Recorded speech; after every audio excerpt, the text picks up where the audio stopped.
It'd be better if we didn't have to be here today, but you know what? It's really pretty awesome that everyone is. So, my name is Petit. I'm the president of UAW Local 2865. We're the union for 12,000 teaching assistants, readers, and tutors UC-wide.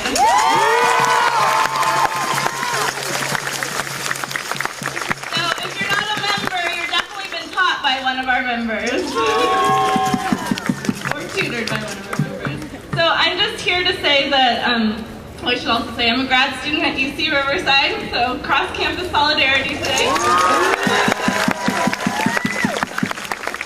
So I'm really proud today to be here on behalf of UAW Local 2865, and we are here to stand up for access and affordable quality education at the UC and throughout the nation.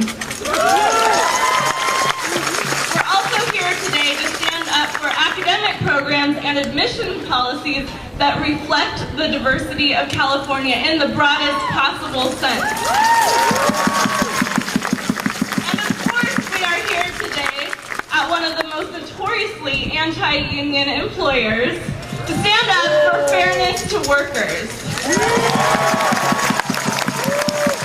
know, it is wrong that it is students and low-wage workers at the University of California who are bearing the brunt of the state's budget crisis and UC's response to that.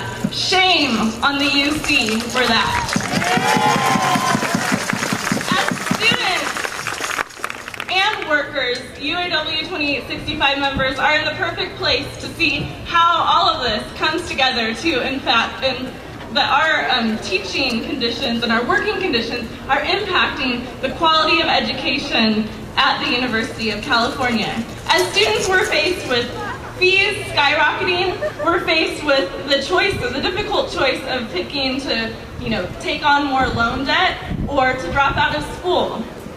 And we're also seeing that grants and fellowships and things like that are being cut.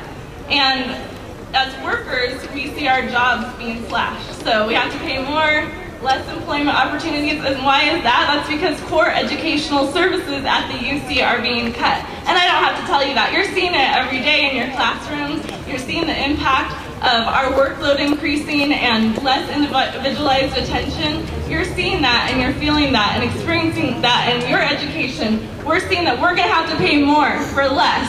Where is the justice in that? And so we're here today to say that justice for students and workers, that's what we want.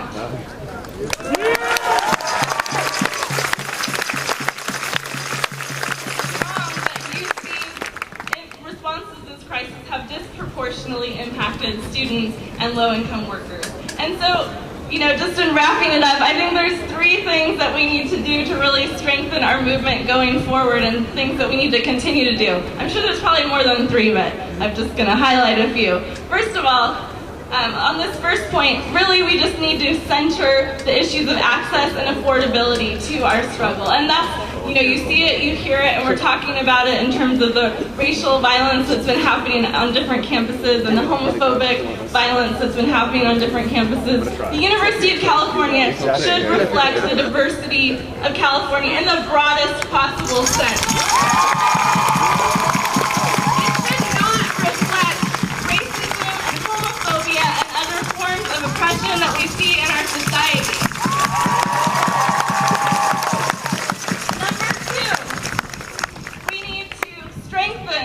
The rights of workers on our campuses. When it comes to unions who are already organized, we need to prioritize signing up every single possible person who could be a member and strengthening our numbers and making sure that we have the broadest possible participation. The UC only moves when we push it to move.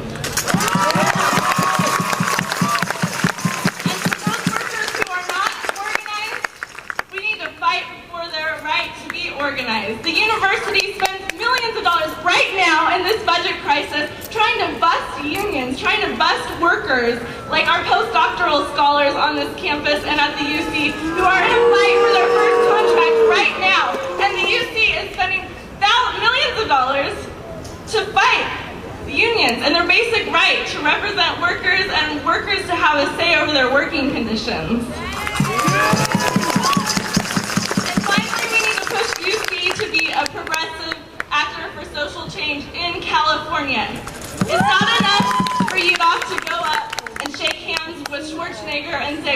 providing for your education. That is not enough. What the University of California needs to do, first of all, is reverse its policies that disproportionately impact students and workers. And second of all, it needs to make the case to California that we need significant change in California. At the crux of the financial crisis is our broken budgetary and tax policies. And it's going to take Californians who realize that, you know what, if we don't fix this problem, we're going to have crumbling institutions like what we're seeing right now. And we're going to give the UC an excuse to keep doing the things that they're doing. So just to end on the note, I just want to say, they say cut back, we say fight back. They say cut back, we say fight back. Cut back.